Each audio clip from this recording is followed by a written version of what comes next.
오늘 저는 여러분과 함께 자화상과 자존심이란 제목으로 말씀을 나누겠습니다. 모든 사람들은 의식 중이든 무의식 중이든 자기 가슴 속에 자기의 모습을 그림으로 갖고 있습니다. 그걸 자화상이라고 부르는데, 가정주부는 나는 주부라는 자기의 모습을 가슴에 새기고 있고, 상인은 나는 장사꾼이라는 자화상을 가지고 있습니다. 말할 필요 없이 목사는 나는 목사라는 자화상을 가슴 속에 가지고 있는 것입니다. 이 자화상에 따라서 사람들은 자존심이 돋구어지기도 하고 자존심이 상하기도 하는 것입니다. 지하철 환승로에서 체험한 바를 조임생 권사님이 그 글에 적은 것을 제가 읽고 대단히 감동을 했습니다. 지하철 환승로에 백발의 허리가 꼬부랑한 할머니가 앉아 있었습니다. 옷도 남루하고 몸도 많이 늙고 지쳤습니다. 벌벌벌 뜨는 손으로 쳐다보고 있기에 권사님이 동냥하는 거지 할머니인 줄 알고 돈 1,000원을 주니까 껌 한 통을 주거든요. 그래서 좋다고, 안 받는다고 돈 받으라니까 겨우 껌 한 통을 내고 받으라고. 그래서 껌을 안 받겠다 그러니까 이마살을 찌푸리면서 아주 마음에 기분 나빠 느끼기에, 왜 기분 나빠 느끼는가 옆에 보니까 껌통이 여러 개 있어요. 장사꾼이구나. 물건을 파는 사람을 거지 취급하니까 자존심이 상해서 이마살을 저렇게 찌푸리는구나. 당장 껌을 덥석 받으니까 얼굴이 환해지더랍니다. 그래서 지하철을 타면서 저 할머니도 그 마음속에 나는 당당한 자화상이다, 거지가 아니다, 나는 물건을 팔아서 이윤을 남겨서 먹고 사는 사람으로서의 자존심을 가지고 있는데 당신이 왜 나 자존심을 상하느냐, 나를 거지로 취급하느냐, 그렇게 하는 모습을 분명히 보고 누구든지 마음속에 자화상과 자존심을 가지고 있구나 하는 것을 느꼈다는 글을 읽어보았었습니다. 아담과 하와가 범죄하기 전에는 얼마나 멋있는 자기 모습을 가지고 있습니까? 하나님의 형상과 모양대로 지음받았어. 찬란한 영광스러운 자기 모습에 자기는 한껏 아름다운 자화상을 가지고 자존심에 어깨가 으쓱했습니다. 그런데 하나님과 동등대걸리고 마귀의 꿰매에 빠져서 선악과를 따먹고 반역하고 난 다음 순식간에 일어난 사건은 뻘거벗었다는 것입니다. 그런 큰 영광이 몸에서 떠나가 버리고 갑자기 보니 뻘거벗었어요. 완전히 뻘거벗긴 자화상인 것입니다. 그거 보니까 자존심이 형편없이 상처를 입었습니다. 몸둘 바를 몰랐습니다. 창세기 3장 7절에 보면 이에 그들의 눈이 밝아져 자기들이 벗은 줄 알고 무화과 나무에 잎을 엮어 치마로 삼았더라. 자화상이 이저러지고 나니 이걸 어쩐지 커버해야 되겠는데 뭘 커버합니까? 무화과 나무가 넙득넙득하니까 무화과 나무 잎사귀를 따서 앞치마를 해 입었는데, 여러분, 무화과 나무 앞치마가 얼마나 오래 갑니까? 햇빛이 비치니까 쪼글쪼글해서 바삭바삭 부서지 볼만합니다. 그러니 도저히 자기의 부끄러운 벌거벗은 모습을 가지고 나타날 수가 없어서 나무 뒤에 숨었습니다. 그런데 하나님이 동산을 거닐면서 찾으시오. 아담아 내가 어디 있느냐? 내가 벗었으므로 부끄러워서 나무 뒤에 숨었습니다. 하나님께서는 누가 널 보고 벗었다고 말하느냐? 네가 먹지 말라는 선악과를 먹었느냐? 자기 자화상이 이저러지고 자존심이 낮아지면 사람이 비열하게 되는 것입니다. 자존심이 상한 사람은 고상하지 못합니다. 욕도 막 하고 주먹질도 하고 비열해지는 것입니다. 아담은 자화상이 이저러지고 자존심을 잃어버리기 때문에 아주 비열해졌습니다. 왜? 어떻게 비열해지냐면 하나님 앞에 하나님이 나에게 만들어준 그 여자가 나를 꿰물어 내가 선악과를 따먹은 것은 하나님 책임이요 그 여자 책임입니다. 아주 얼굴 두껍게 자기의 잘못을 하나님과 여자에게 둘러 씌웠었습니다. 사람은 자기의 자존심이 상하면 어찌한지 자존심을 보호하기 위해서 남의 탓으로 돌려야 됩니다. 남편은 우리 아내 때문에, 아내는 우리 남편 때문에, 내 친구 때문에, 내 이웃 때문에, 심지어는 대한민국 때문에, 대통령 때문에 다 이웃의 책임을 전가해서 자기의 자존심을 지키려고 하지만 허물어진 자존심은 그렇게 해서 지켜지지가 않습니다. 자존심이 상하면 어떤 일이 생깁니까? 대인 공포증이 생깁니다. 내 이절어진 자존심을 가지고 사람들을 못 만납니다. 아담과 하와가 사람들 보기가 두렵고 하나님이 무서워서 나무 뒤에 숨은 것처럼 자존심이 상한 사람은 대인 공포증을 가지고 사람 만나기를 싫어하는 것입니다. 당당하지 못합니다. 그러므로 혼자 외롭게 있기를 원하는 것입니다. 창세기 3장 10절에 이르되 내가 동산에서 하나님의 소리를 듣고 내가 벗었으므로 두려워 숨었나이다. 벗었기 때문에 두려워한 것입니다.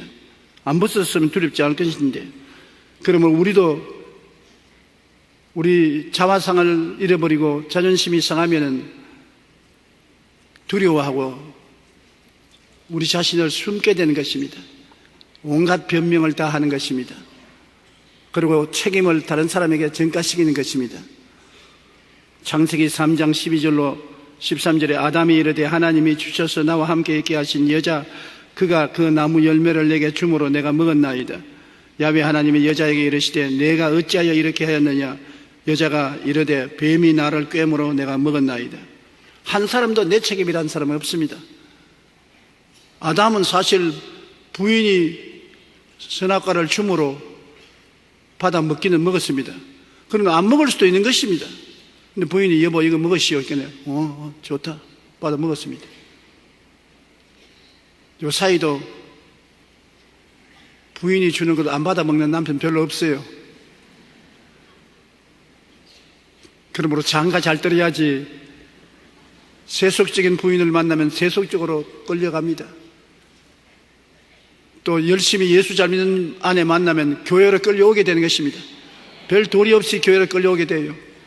기도원에 자주 가는 아내는 남편 끌고 겨우 기도원으로 가는 것입니다. 안 끌려갈 수가 없는 것이 넥타이를 자꾸 잡아 당기는데 어떻게 하는 것입니까?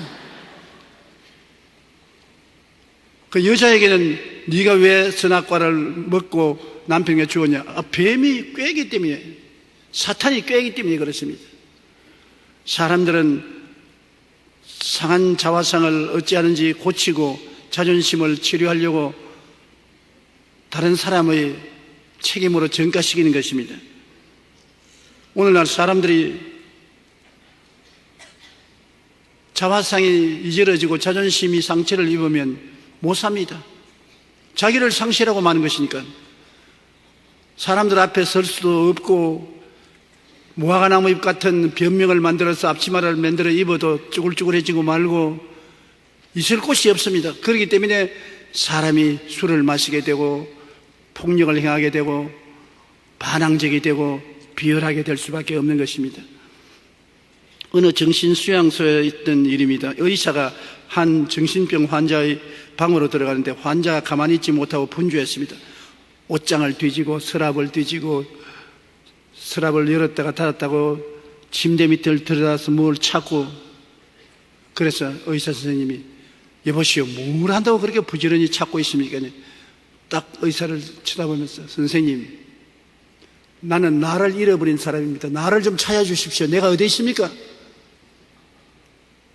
그 말에 의사 선생님이 자기가 쇼크를 먹었다는 것입니다. 그래? 자기가 자기를 보고 물었습니다. 의사 선생님, 너는 내가 누군지 아느냐? 모릅니다. 그러면 이 환자가 찾듯이 너도 너를 찾아야 될 것 아니냐? 그래서 오히려 환자에게 큰 교훈을 배웠다는 이야기를 기록한 것을 보았었습니다. 선생님, 잃어버린 나를 찾고 있습니다.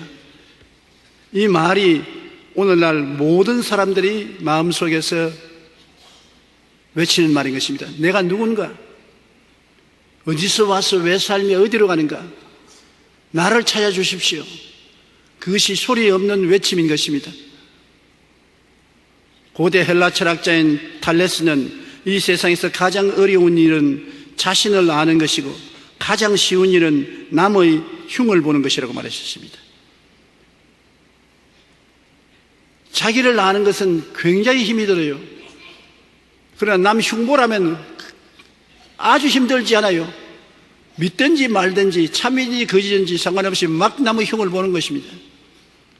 오늘날 여러분, 다른 사람이 여러분에 대해서 무슨 이야기를 하겠다고 하는 것을 듣고 마음 상할 필요 없습니다. 그런 사람들은 자기를 상실한 사람일수록 남의 이야기 더 많이 하는 것입니다. 쉽게 말하면 정신 빠진 사람이 남의 이야기를 많이 하는 것입니다. 정신이 올바로 든 사람 남의 이야기 안 해요. 자기 살기도 바쁜데 왜 남의 이야기 해요? 정신 빠진 허수아비가 사사건건이 이웃 사람의 흠집을 잡고 벗기고 손가락질하는 것입니다. 우리의 자화상이 죄로 인해 벌거벗어지면 자존심에 상처가 나며 우리 자신이 어디서 와서 왜 삶이 어디로 가는지 알지 못하고 방황하게 됩니다. 상처 입은 자존심은 떳떳하지 못해 발부둥 치며 숨으려고 하고 변명하며 책임을 회피하려고 하는 것이 인간의 본심인 것입니다. 어떻게 하면 우리가 벌거벗은 자화상, 상처투성인 자존심을 회복할 수 있겠습니까?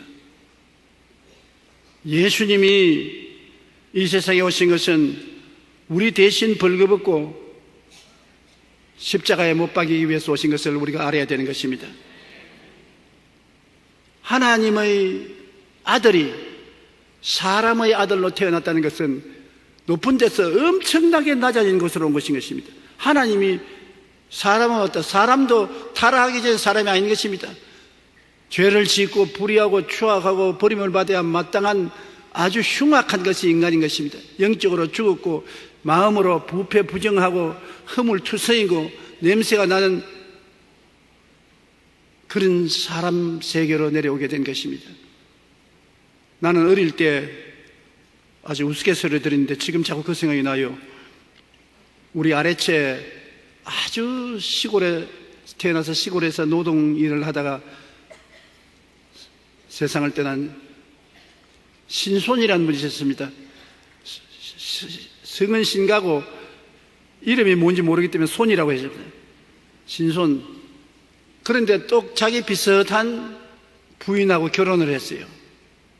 그런데 부인이 우리 부엌에 와서 어머니하고 할머니가 부엌에서 불 떼고 일할 때 이야기하는 것이, 나는 어릴 때 부엌에 늘 불을 쬐고 같이 있어서 이야기를 듣거든요. 어린아이 듣는데 이야기를 마음대로 하면 안 됩니다. 그런데 그때 무슨 이야기를 하냐면, 나는 우리 신랑이 내 곁에 오면 정말 겁이 납니다. 왜냐하면 나를 안고서 키스를 하려고 하는데, 키스는 그 여자가 모르죠. 입을 맞추려고 하는데 입에서 얼마나 구린내가 나는지 말로 다 할 수 없습니다. 그래서 내가 밀어내면 막 달라들어서 입을 맞추는데 막 화장실보다 더 구린내가 납니다. 그러니까 우리 할머니도 하하하 웃고 어머니도 하하하 웃었습니다. 내가 어리니까 모르는 줄 알았지만 그때 들은 이야기를 지금도 기억이 난답니다. 자기도 무식하고 별로 잘나지 못했으면서 자기보다 더 못한 남편이 구린내 나는 입으로 입을 맞추겠다는 그것이 자기에게 충격이 되지 않습니까? 그렇다면 예수님 한번 생각해 보십시오. 하나님의 아들이 더럽고 추악하고 냄새나는 우리들에게 와서 우리에게 키스만 해준 것이 아니라 온통 우리를 끌어안고 살아야 되었으니 그 쉬운 일이라고 생각합니까? 예수님이 우리와 같이 되었다는 것 쉽게 생각하면 안 되는 것입니다. 너무나 놀라운 희생인 것입니다. 로마서 8장 3절에 자기 아들을 죄 있는 육신의 모양으로 보내어 육신의 죄를 정했다고 말하고 있는 것입니다. 빌립보서 2장 6절로 8절에 그는 근본 하나님의 본체시나 하나님과 동등됨을 취할 것으로 여기지 아니하시고 오히려 자기를 비워 종의 형체를 가지사 사람들과 같이 되셨고 사람의 모양으로 나타나서 자기를 낮추시고 죽기까지 복종하셨으니 곧 십자가에 죽으심이라. 주님은 종의 형체를 가지고 와서 종처럼 살았으며 나중에는 범죄인 중에 가장 극악한 범죄의 탈을 쓰고 십자가에 못 박여 처형을 당했던 것입니다. 그것은 다 뭐냐? 우리를 대속하여 우리의 옛날 자화상을 복구시키기 위해서 그런 것입니다. 인간의 벌거벗은 자화상과 비천한 자존심을 예수님이 대신 짊어진 것입니다. 우리의 잊어진 자기의 모습, 우리의 비천한 자존심, 깨어진 인간, 잃어버린 인간을 찾아주기 위해서 우리 대신 주님께서 그 자화상이 잊어졌습니다. 그의 자존심이 극악한 죄수로까지 낮아지게 된 것입니다. 예수님은 자기를 완전히 포기하고 상실했었습니다. 죄로 부패한 인간을 대신 짊어지고 허물로 뒤덮인 인격을 자기가 담당하시고 병든 마음과 몸을 끌어안고 저주받은 삶을 자기의 것으로 걸머쥐고 죽음과 멸망으로 절망적인 자화상을 갖고 있는 인간을 대신한 것입니다. 자존심의 상처가 깊을수록 비열한 언어심사 행동을 하는데 예수님은 비열한 언어심사 행동을 안 했습니다. 극단적으로 자존심을 상함을 받고 십자가에 못 박혀 있었으면서 주님은 끝까지 죄인들을 위해서 기도했습니다. 하나님이여, 저들이 알지 못하고 이렇게 하니 저들의 죄를 용서해 달라고 하시고 마지막 회개하고 구원받으려고 하는 강도의 죄를 용서하고 구원으로 이끄는 일을 하신 것입니다. 성경에 보면 선한 사람은 마음에 쌓은 선에서 선을 내고 악한 자는 그 쌓은 악에서 악을 내나니 이는 마음에 가득한 것을 입으로 말함이라.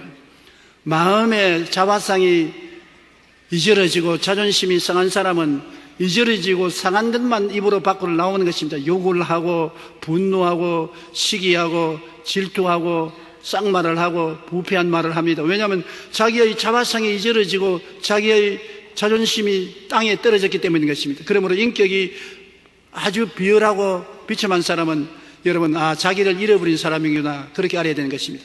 자기를 상실한 사람이 저런 일을 하는 것이구나. 자기를 찾은 사람은 그렇게 하지 않습니다. 똑똑한 사람은 그렇게 말하지 않게 되는 것입니다.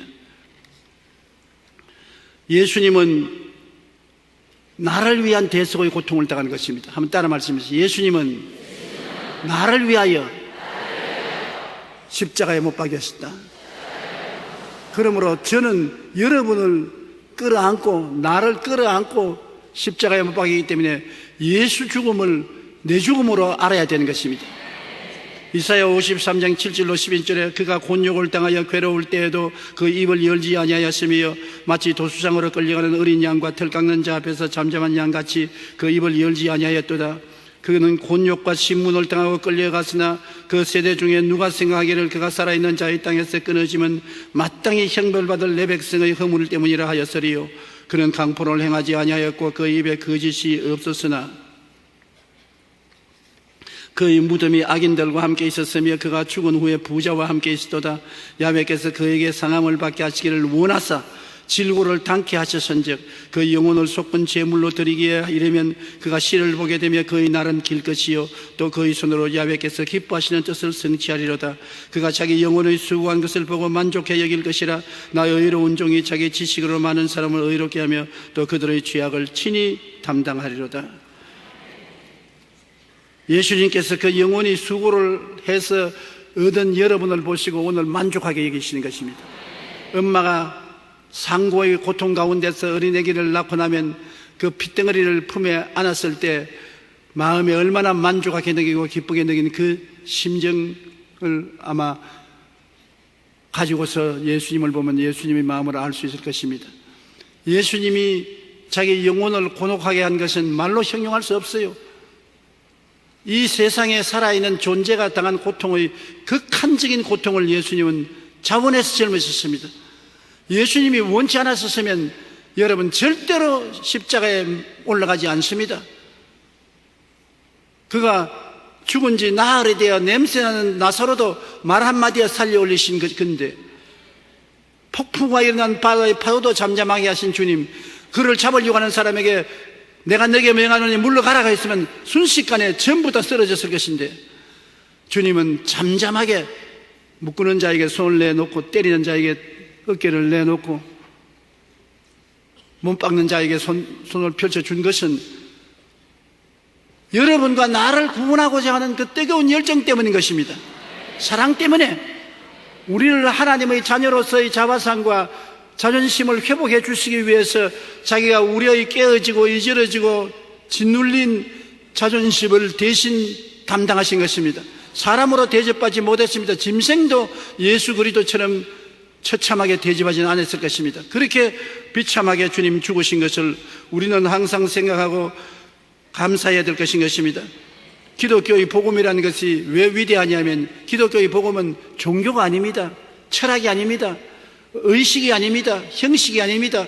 생명을 주님께서 대신 바꾸어치게 한 것입니다. 이제 와서 우리가 예수님을 구주로 모시고 믿으면 주님의 대수의 옷을 대신 갈아입습니다. 우리의 옛사람의 옷을 예수님이 다 덮어주시고 예수님의 새로운 옷을 우리에게 입혀주시는 것입니다. 의의 거룩한 건강한 축복 영생의 옷을 우리가 받아 입는 것입니다. 아름다운 자화상과 영광스러운 자존심을 받아서 입는 것입니다. 예수님의 자화상을 우리가 받아서 입고 예수님의 자존심을 우리가 받아서 누리게 되는 것입니다. 그렇기 때문에 예수 죽음 내 죽음, 예수 부활 내 부활, 예수 성천 내 성천, 예수 보좌 내 보좌로 그리스도와 함께 된 것을 우리는 잊어서는 안 될 것입니다. 그렇기 때문에 항상 감사해야 될 것은 아무 한 일이 없이 무조건 하고 믿음으로 값없이 선물로 우리의 운명이 달라진 것입니다. 옛사람을 주님께서 짊어지고 가시고 새 사람으로 입혀주신 우리는 잊지 말아야 되는 것입니다. 고린도전서 1장 28절로 30절에 하나님께서 세상의 천한 것들과 멸시받는 것들과 없는 것들을 택하사 있는 것들을 폐하려 하시나니 아무 육체도 하나님 앞에서 자랑하지 못하게 하려 하심이라. 너희는 하나님께로부터 나서 그리스도 예수 안에 있고 예수는 하나님께로부터 나와서 우리에게 지혜와 의로움과 거룩함과 구원함이 되셨으니 하나님이 여러분을 불러서 예수님 안에 딱 넣어주셨습니다. 예수님은 하나님께로 나서 우리와 하나가 되어서 우리에게 무엇을 주느냐? 예수님은 하나님께로 나와서 우리에게 지혜가 되는 것입니다. 이 세상 사물을 올바르게 판단하고 영혼을 잘 깨달아 할 수 있는 지혜를 주시고 우리에게 태어나서 죄를 한 번도 안 지은 것처럼 만들어주는 의로움이 되어주시고 우리를 허물에서 노연 안 받는 거룩함이 되어주시고 우리를 은혜로서 구원받게 만들어주시는 주님이신 것입니다. 한번 따라 말씀하시죠. 예수님은 우리에게 나에게 지혜와 의로움과 거룩함과 구원함이 되셨으니 그러므로 예수님의 대수의 옷을 여러분 믿음으로 확실하게 받아 입게 되시기를 주님 이름으로 축원합니다. 여러분께서 깨달아 알고 꿈꾸고 믿고 입으로 시인하면 여러분 것이 되는 것입니다. 그러므로 이제 새 사람으로 입혀주시는 예수님과 더불어 우리는 살게 되었으니 얼마나 감사합니까? 예수님이 우리를 새로운 피조물로 만들어 주십니다. 고린도전서 후서 5장 11절에 누구든지 그리스도 안에 있으면 새로운 피조물이라 이전 것은 지나갔으니 보라 새 것이 되었도다. 옛날 피조물이 아닙니다. 옛날 아담과 하와처럼 죄를 짓고 불의하고 추악하고 버림받은 피조물이 아니라 새로운 피조물인 것입니다. 영생하고 하나님과 더불어 살고 성령을 모신 예수님과 똑같은 하나님의 자녀가 된 것인 것입니다. 주님께서는 여러분과 나를 새로운 피조물로 만들어서 아주 영광스러운 자화상을 마음속에 갖고 자기의 자존심이 하나님의 자녀로서 당당하게 살 수 있도록 만들어주는 것입니다. 여러분께서 성경에 보면 사마리아 여인을 볼 수 있습니다. 사마리아에 대낮에 12시에 혼자 물동이를 열고 물 길러 나왔습니다. 여자들이 물을 길러 아침에 나오지 대낮에 안 나옵니다. 왜냐하면 이 여자는 완전히 자존심이 상한 여자로서 사람 기피증에 걸리기 때문에 사람이 안 나오는 낮 12시에 물동이를 머리에 이고서 물 길러 왔습니다. 그때 마침 제자들은 먹을 것을 사러 가고 예수님 혼자 우물가에 앉을 때가 이 여자가 온 것을 보았습니다. 여자는 자기가 사람들을 회피하고 무시하고 멸시당하고 살았기 때문에 예수님을 거들떠 보이다 했는데 예수님이 여자야 물 좀 주시오. 깜짝 놀랐습니다. 자기같이 천한 여자를 보고 물 달라는 유대인이 있을 수가 있느냐. 그래서 당신은 누구기에 나에게 물을 달라 합니까? 더구나 사마리아 남자들도 날 보고 물 달라고 말하는데 유대인으로서 감히 나보고 물 달라고 합니까? 예수님이 웃으시면서 물 달라 하는 사람이 누군지 알았더라면 물을 오히려 달라고 했을 것이요, 내가 주는 물을 마시면 영원히 목마르지 않고 속에서 솟아나는 생수가 될 것입니다. 그러니까 여자가 웃으면서 아니, 날 놀리는 겁니까? 이 우물은 깊고 당신은 물길 두레박도 없는데 어디에서 물을 떠서 나에게 먹이신단 말입니까? 예수님께서 이 물을 마시면 다시 목마르거니와 내가 주는 물을 마시면 영원히 목마르지 않는다고. 그 물을 그러면 내게도 좀 주십시오. 그래서 내가 이 낮에 물을 기르러 나오지도 않게 해 주시옵소서. 그 예수님께서 남편을 데리고 오시오. 남편요? 네, 지금 남편 없습니다. 예수님이 고개를 끄덕끄덕 하시면서 그렇지요, 남편 없지요. 당신은 남편 5을 갈아치우고 지금 오다 가다 만난 결혼도 안 한 6째 남자하고 데리고 살지 않아요. 어떻게 나를 알아요? 이제 보니까 선지자시군요. 아, 당신들은 예루살렘에서 예배될 봐야 되는데 우리는 사마리아에서 예배를 드리는데 예루살렘에 와서 예배를 봐야 하나님 받아들인다고 하는데요. 예수님께서 아니야, 사마리아에서도 말고 예루살렘에서도 말고 지금은 10년과 진정으로 예배 드릴 때가 오느니 지금이라. 그건 너무 복잡한데요, 메시아라는 분이 오시면 우리에게 알려주실 것입니다. 말하고 있는 내가 바로 그 메시아다. 그러므로 이 사마리아 여인은 완전히 예수님과 대화함으로 달라진 것은 누가 자기를 상대를 해서 그렇게 대화를 해주며 나중에 알고 보니까 하나님의 아들 메시아가 자기 같은 천한 여인을 데리고서 끝까지 말해주는 것을 체험하고 난 다음에 자기 자화성이 달라졌습니다. 아, 나도 버림받은 여자가 아니구나. 나를 인정하고 받아주는 메시아가 있구나. 그리고 자존심이 생겨서 마음에 대인기피증이 사라졌습니다. 그 자리에 물동이를 내버려 두고 시내로 뛰어들어가서 여보시오, 내 말 들으십시오. 제 우물가에 메시아가 나타났습니다. 내 과거를 소선하게 손바닥 보듯이 다 보고 말씀하는 분인데 오시오. 사람들을 피해서 12시에 혼자 물길로 온 여자가 사람들이 나가서 예수님을 전도하는 전도인이 된 것입니다. 대인기피증이 사라졌습니다. 그 마음속에 예수님과 대화함으로 말미암아 완전히 잊어진 자화성이 고쳐지고 자존심이 살아났기 때문인 것입니다. 여러분, 마귀가 오면 사람을 벗깁니다. 그래서 사람을 벗겨서 자화성을 잊어지게 하고 완전히 자존심이 땅에 떨어지게 해서 비열한 인간으로 만드는 것입니다. 아담과 하와가 마귀에게 꾀임을 받았을 때 제일 먼저 한 것이 뭡니까? 빨가벗겨서 자존심을 상하게 하고 자존심을 없게 해서 비열하게 만드는 것입니다. 하나님은 아담과 하와를 무화과나무 잎으로 앞치마를 만들고 나가도록 만들어 놓지 않았습니다. 나중에 에덴에서 쫓겨나갈 때도 하나님은 그래도 최소한도의 자화성을 가지고 자존심을 가지고 나가기 위해서 짐승을 잡아 피를 흘려 가죽으로 옷을 만들어 입혔는 것입니다. 마귀는 벗기고 하나님은 입히는 것입니다. 오늘날 또 마귀는 우리를 사람을 통해서 말로나 행동으로 이웃을 자꾸 핥히고 빨가벗기는 것이 마귀의 하는 것입니다. 그래서 자화상을 잊어지게 하고 자존심을 짓밟아서 비열한 인간으로 만들려고 하는 것입니다. 아무리 점잖은 사람도 일단 자존심이 상하면은 비열하게 되는 것입니다.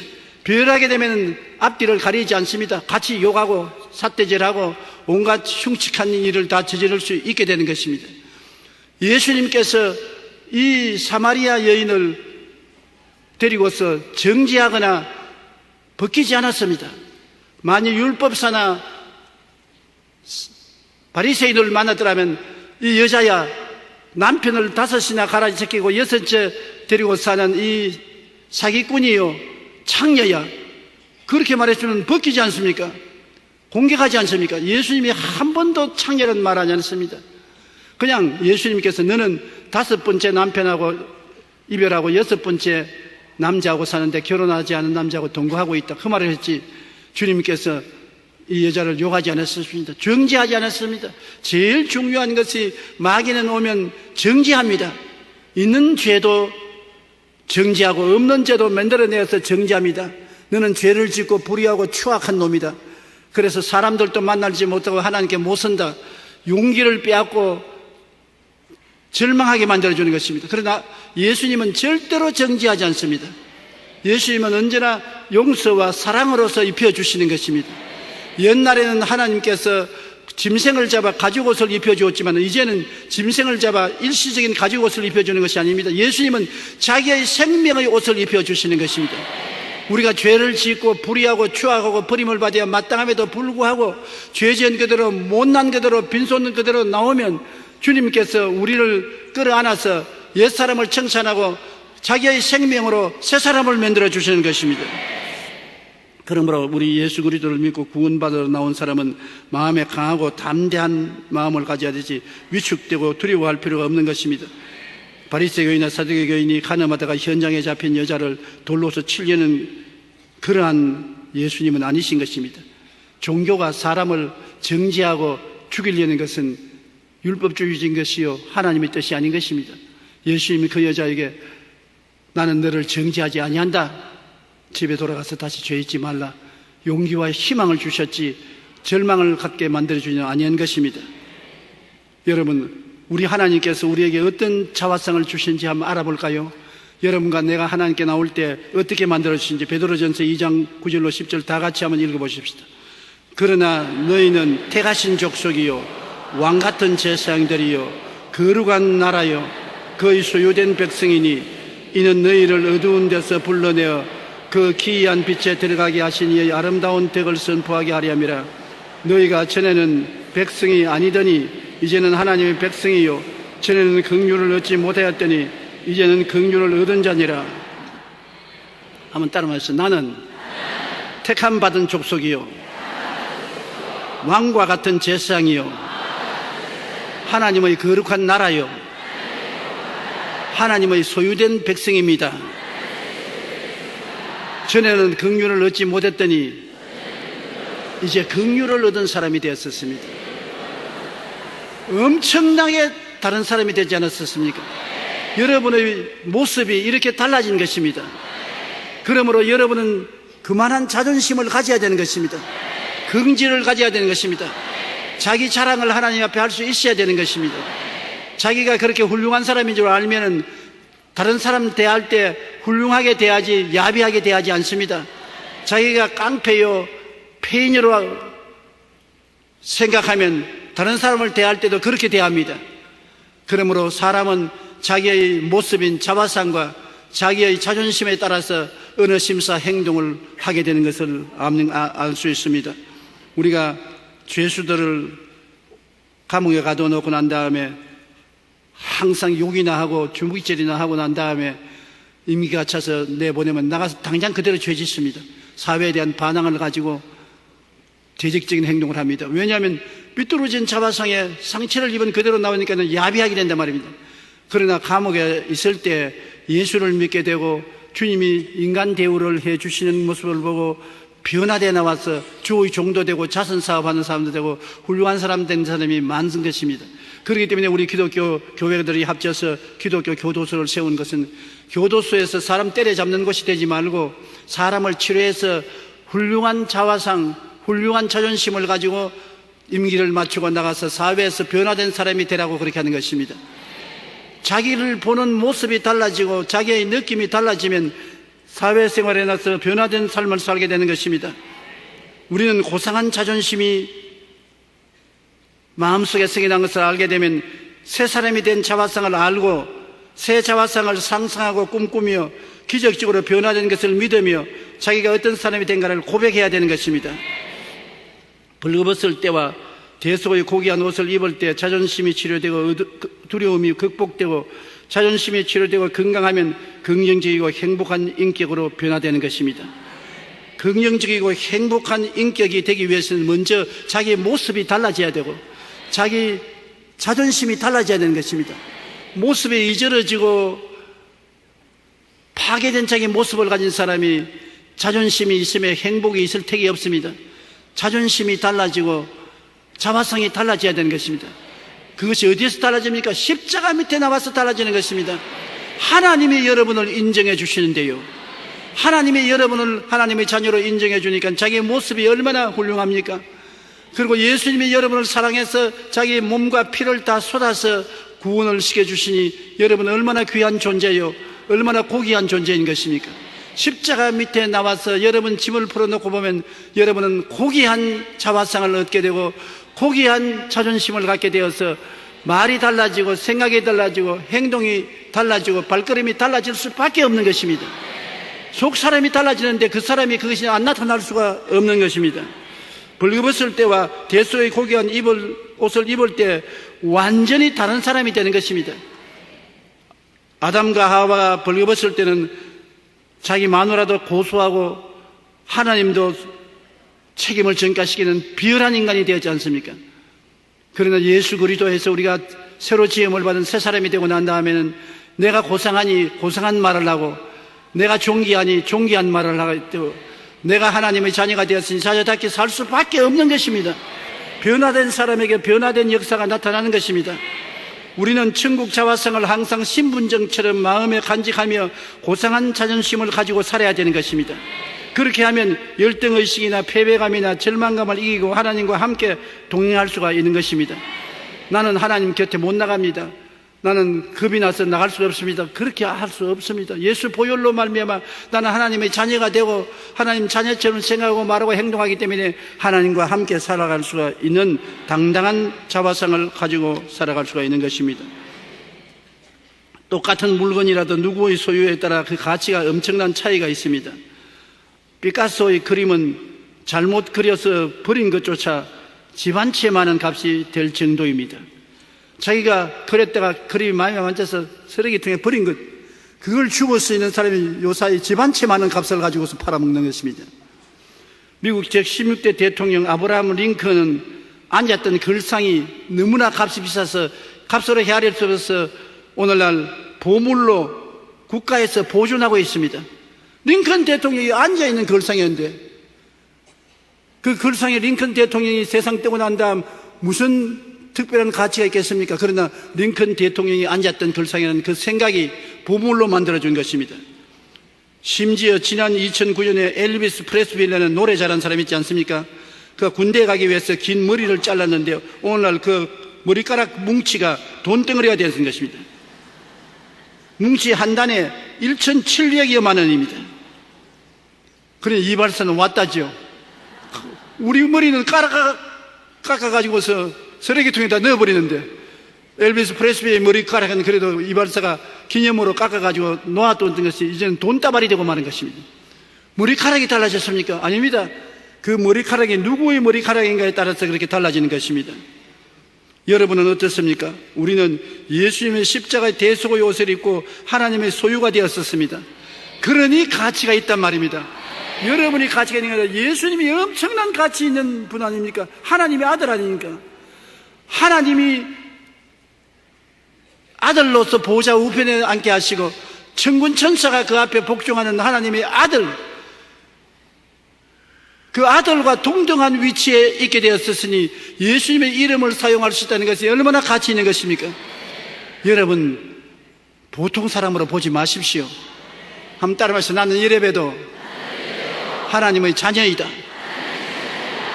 예수님이 그렇게 만들었습니다. 예수님의 이름을 사용하고 예수님의 의로운 옷을 받아 입고 예수님의 생명을 마음속에 받았으니 프레슬리의 머리카락보다는 만천배로 낫지 않습니까? 오늘날 예수님의 머리카락을 이발사가 가지고 있었더라면 아마 돈 사놓을 데가 없을 것입니다. 하나님의 소유된 우리는 천하보다 귀한 존재인 것입니다. 그러므로 우리는 늘 긍정적인 자화상과 건강한 자존심을 가지고 믿음으로 담대히 살아나가게 되시기를 주님 이름으로 축원합니다. 토인비는 변화를 거부하면 결국 자기 만족, 자기 도취, 자우상에 빠져 망하게 된다고 했던 것입니다. 유대인들은 하나님의 백성이라는 선민사상에 빠져 변화를 거부하고 기독교라는 새로운 변화를 수용하지 못해 결국 순환의 민족으로 남게 된 것입니다. 우리나라도 과거 일본과 중국이 서양 문명을 받아들여 변화를 꾀할 때 당시 유교적인 사교에 따라 기독교 정신을 거부하고 세국 정칭을 펴며 서양 학문이 들어오는 것을 막았습니다. 그 결과 나라도 개인도 망하고 말한 것입니다. 우리가 예수님을 모셔드리고 변화되어야 돼요. 종교는 소용없습니다. 아무리 좋은 종교라도 그것은 우리를 변화시키지 못하는 이상 소용이 없습니다. 변화되어야 되는 것입니다. 예수님이 승천하신 후 오순절날 120명의 변화되는 사람들이 모여가지고서 초대교회를 낳았고, 바울이라는 사람이 변화됨으로 말미암아 이방 세계를 그리스도의 복음화하는 데 위대한 공로를 세웠었습니다. 웨슬리가 변화됨에 감리교회가 생겨났고, 칼빈이 변화됨에 스위스를 장로교 국가로 만드는 것입니다. 우리는 새로운 피조물이 된 자화상을 상상하고 꿈꾸며 변화된 것을 믿고 고백해야 하는 것입니다. 그럴 때 죄와 허물을 상처가 난 자존심이 치료되고 두려움이 극복되어 건강하고 긍정적이고 행복한 인간적인 변화를 가져올 수 있게 되는 것입니다. 하나님이 왜 우리를 오늘날 한국에 이처럼 잘 살게 하시나요?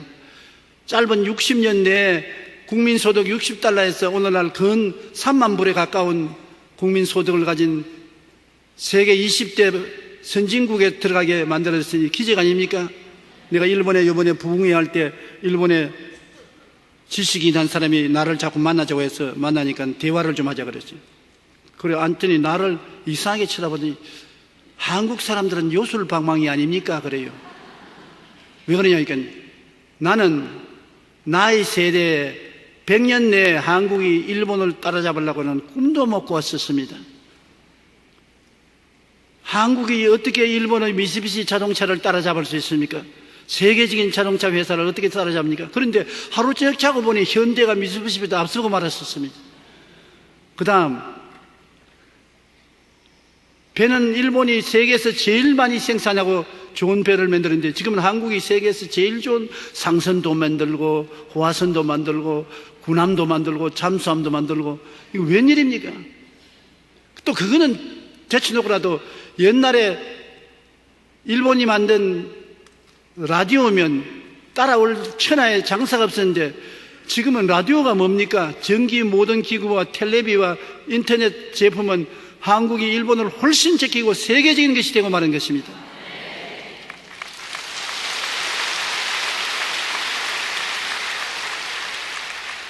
그러고 난 다음 하는 말이 가장 더 어려운 것은 지금 일본 회사의 연구원들과 기술자들이 한국 회사의 스카우트 되기를 학수고대하고 수많은 머리 좋은 일본 기술자들이 한국 회사에 스카우트 돼 가고 있습니다.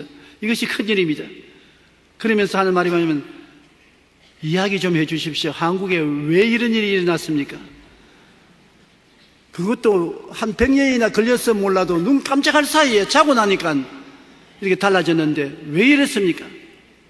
그래서 내가 한 말은 일본은 옛 영광에 앉아서 변화가 되지 않았고 한국은 변화되기 때문에 앞서게 된 것입니다. 그럼 어떻게 변화됩니까? 예수 믿으면 변화됩니다. 우리 한국에 1200만 예수 믿는 사람이 있기 때문에 변화의 물결이 우리에게 다가온 것입니다. 그리스도의 복음은 우리를 변화시키는 것입니다. 누구든지 그리스도 안에 있으면 새로운 피조물이라. 이전 것은 지나갔으니 보라 새 것이 되었도다. 우리나라는 예수님 안에서 새 것으로 사는 것입니다. 옛날 꿈속에 살고 있지 않습니다. 옛날에는 우리가 일본보다 못했고 세상에서 제일 비난한 나라 중에 가난한 나라였는데 그걸 생각하면 안 됩니다. 우리는 옛날에 살고 있지 않습니다. 새 것이 되었습니다. 새 시대에 그리스도와 더불어 살게 된 것입니다. 그러므로 예수 믿는다는 것이 이렇게 중요한 것입니다. 사람이 변화되면 사람을 따라서 온 사회와 국가가 변화되는 것입니다. 세계적인 컨설팅 회사의 맥킨지는 오늘날 경제 상황을 가리켜 그 핵심은 인재전쟁이라고 말한 것입니다. 에드 마이클슨 그가 인생전쟁이라는 책에서 성공하는 기업이 되기 위해서는 전략, 기술, 시스템보다 더 선결되어서 해야 될 것은 사람이라고 강조했습니다. 인재의 중요성을 강조한 것입니다. 삼성전자의 이건희 회장도 얼마 전 인재 경영을 다시 한번 강조했습니다. 세계 제1의 부자인 빌 게이츠 회장이 이끄는 마이크로소프트는 1년에 20만여 통이나 되는 이력서를 받습니다. 그중에 선발되어 20에서 30%만 채용하는 것입니다. 나머지 300명으로 구성된 사내 인재 발굴팀이 자체적으로 조사하고 발로 뛰며 인재들을 찾아낸다고 하는 것입니다. 사람을 잘 쓰면 사람이 사회와 회사와 국가를 변화시키는 것입니다. 훌륭한 국회의원을 뽑아야 올바른 법을 만드는 것입니다. 훌륭한 대통령을 뽑아야 나라가 올바르게 가는 것입니다. 사람의 가정도 사회도 국가도 변화시키기 때문에 사람을 잘 뽑는 것은 굉장히 중요합니다. 우리 한국에 세계가 따르지 못하는 하나 있는 것은 부모님들이 자녀 교육 열심인 것입니다. 이는 옷을 팔아서라도 자식은 공부시키는 것입니다. 그래서 자녀들을 공부시켜서 훌륭한 자녀들로 만드니까 이 자녀들이 변화된 세상을 이끌어가는 것입니다. 교육열이 세상을 바꾸어가는 것입니다. 교육을 하지 아니하면 옛날에 그대로 머물러 앉아있으면 아무것도 안 되는 것입니다. 휴렛 패커드가 이끄는 칼리피오리나 회장은 취임 후 핵심 인재 전쟁을 발표하고 6개월마다 직원들을 평가하는 인재 양성 경영을 실시하고 있는 것입니다. 인재의 덕목으로 사람들은 여러 가지를 지시합니다. 정경련은 최근 삼성전자, LG전자, SK텔레콤, 현대자동차 등 국내 굴지의 11개 기업의 인사 담당자들을 상대로 기업이 원하는 인재상을 조사했습니다. 그 결과 중요한 요건은 4가지입니다. 개인이 역량이 있고 국제 감각이 있고 원만한 대인관계, 올바른 가치관들을 가진 인재를 뽑는다고 했던 것입니다. 세계의 기업들은 지금 인재 전쟁을 벌이고 있습니다. 하나님께서도 시대마다 인재를 사용합니다. 그러나 하나님의 방법은 틀립니다. 세상 사람만 사람을 택하는 것이 아닙니다. 하나님도 사람을 뽑습니다. 하나님은 국가를 택하는 것이 아닙니다. 사회를 택하는 것이 아닙니다. 교회 건물을 택하는 것이 아닙니다. 인재를 택합니다. 어떤 인재를 택합니까? 하나님이 택하는 인재는 참 희한합니다. 고린도전서 1장 27절로 29절에 하나님께서는 세상에 미련한 것들을 택하사 지혜 있는 자들을 부끄럽게 하려 하시고 세상의 약한 것들을 택하사 강한 것을 부끄럽게 하려 하시며 하나님께서 세상의 천한 것들과 멸시받는 것들과 없는 것들을 택하사 있는 것들을 폐하려 하시나니 이는 아무도 하나님 앞에서 자랑치 못하게 하려 하심이라. 세상에 다 버린 인재를 하나님 탄다는 것입니다. 하나님이 택한 사람은 저 왕궁에서 택하는 것이 아니라 쓰레기 때문에서 찾는 것입니다. 그러므로 여러분, 나는 못났다, 나는 공부도 못했다, 인물도 못났다, 건강도 없다, 재산도 없다, 가문도 없다, 천만에요. 그런 걱정하지 마십시오. 하나님께서는 세상에 천한 것들, 멸시받는 것들, 이런 사람을 택해서 있는 것들을 폐하게 하기를 원한다는 것입니다. 그러므로 오히려 여러분 천한 것들, 멸시받는 것들, 공부 못한 것들, 없는 것을 부끄럽게 생각하지 말고 자랑으로 생각하십시오. 그 때문에 하나님이 택해 주신 것입니다. 세상에 너무 잘난 사람 하나님 택하지 않습니다. 세상에 못난 사람을 택해서 잘난 사람을 주님께서 없이 하기를 원하시는 것입니다. 한번 따라 읽으십시오. 하나님께서는 나같이 미련한 것을 택하사 지혜 있는 자를 부끄럽게 하려 하시며 나같이 약한 것들을 택하사 강한 것을 부끄럽게 하시며 나같이 천한 것과 멸시받는 것이 하나님의 택함을 받아서 아무 인간도 하나님 앞에 자랑하지 못하게 하려 하심이라. 자신 있지요? 할렐루야. 하나님께 한 박수 하십시다. 그러므로 여러분은 우연히 교회에 온 것이 아니라 하나님이 여러분을 택해 주셨다고. 택해 주셨어요. 그 많은 사람 가운데 하나님이 너는 내 것이다 오너라. 아이고 나는 아닌데요, 나보다 훨씬 잘난 사람 많은데요, 나보다 교육받은 사람 많은데요, 저 사람 나보다 인물 훨씬 좋지 않습니까? 돈도 많고요. 웃기는 소리 하지 마라. 내가 원하는 사람 내가 택한다. 내가 내 마음에 맞다. 내가 천하고 멸시받고 없는 사람이지만 나는 귀하게 여긴다. 그래서 택한 것입니다. 그러므로 이제는 여러분 하나님 앞에서 새로운 평가를 받아야 되는 것입니다. 나는 더 이상 천한 사람 아닙니다. 고귀한 하나님의 자녀인 것입니다. 멸시받는 사람 아닙니다. 하나님의 존경을 받는 사람인 것입니다. 없는 자가 아닙니다. 천당의 보화를 가진 사람인 것입니다. 사람 팔자 시간 문제인 것입니다. 세상은 뛰어남으로 인재를 택합니다. 그러나 하나님은 은혜로 인재를 택합니다. 우리 하나님인 자녀가 되어 천국 자화성을 항상 간직하면 모든 절망과 낙심을 이기고 하나님과 함께 동행할 수 있습니다. 절대로 여러분 이제는 자화성이 구겨질 수 없습니다. 자존심이 짓밟힐 수 없습니다. 여러분 형편없는 사람이라도 하나님이 택하신 자녀는 자화성을 가지고 자존심을 가지고 살기 때문에 당당하고 용감하게 열등의식과 좌절감을 가지지 마시고 낙심하지 마시고 하나님과 함께 동행하시기를 주의 이름으로 축원합니다. 축원합니다. 축원합니다. 다 같이 고개 숙여 기도드리겠습니다. 하나님 아버지여, 우리같이 천하고 못나고 멸시받고 버림받은 자를 택해서 하나님의 자녀로 삼아 고상한 삶을 살게 만들어주시는 주님 감사합니다. 우리 조상으로 말미암아 우리가 뻘거벗어서 인간의 힘으로 무화과 나무로 앞치마를 입히려고 애를 써도 안 되던 우리에게 주님은 가죽옷을 입혔습니다. 옛날에는 짐승의 가죽옷이지만 지금은 예수님의 가죽을 뺏겨서 우리에게 입혀주셨습니다. 우리는 예수 이름으로 살고 예수님 의로서 살고 예수님 거룩함으로 살고 예수님의 건강으로 살고 예수님의 축복으로 살고 예수님의 천국으로 옷 입고 살게 된 것을 감사합니다. 아버지 안에는 빛난 자화상을 가지고 영광스러운 자존심을 가지고 당당하게 사는 성도들이 되게 하여 주옵소서. 예수님 이름으로 축복하고 기도합니다. 아멘.